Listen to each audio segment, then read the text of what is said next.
کائنات کی ابتدا جو ہے نا وہ ایک لفظ سے ہوئی تھی۔ ہم لوگ الفاظوں کے جھرمٹ میں گھوم رہے ہیں۔ بہت زیادہ الفاظ ہوں تو ایجوکیٹڈ ہیں، الفاظ نہ ہوں یا بہت کم ہو تو نان ایجوکیٹڈ ہیں۔ الفاظ جو ہے نا ایک انسان کے دل و دماغ میں پیدا ہوتے ہیں، زبان سے ہوتے ہوئے دوسروں کے کانوں سے داخل ہوتے ہیں اگلے انسان میں، اور ان کے دل و دماغ میں اترتے ہیں، خون میں شامل ہوتے ہیں، اور پھر عمل ظاہر کرتے ہیں، اور پھر عمل سے زندگی بنتی ہے، جنت بھی جہنم بھی۔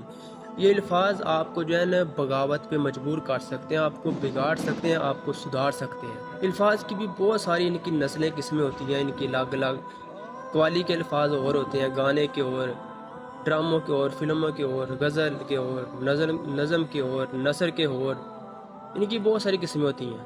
الفاظ بہت بڑی طاقت ہیں۔ آپ کو مسلمان ہونا ہے، آپ نے کچھ الفاظ ہی دہرانے ہیں۔ جب تک آپ ان الفاظ پہ قائم، آپ مسلمان ہیں۔ اور اگر جو قرآن کے الفاظ ہیں ان کو قرآن سے باہر نکال دیا جائے، استعمال کیا جائے کسی اور طریقے سے، تو وہ قرآن نہیں رہتا۔ جو قرآن کے الفاظ ہیں وہی قرآن ہے۔ کچھ لوگ غلط الفاظ بول دیتے ہیں تو کہتے ہیں کہ میں اپنے الفاظ واپس لیتا ہوں، حالانکہ الفاظ واپس ہوتے ہی نہیں، یہ irreversible ہوتے ہیں۔ مختصر یہ کہ آپ نے جو بھی بولنا ہے بڑا سوچ سمجھ کے الفاظوں کو ادا کیا کریں۔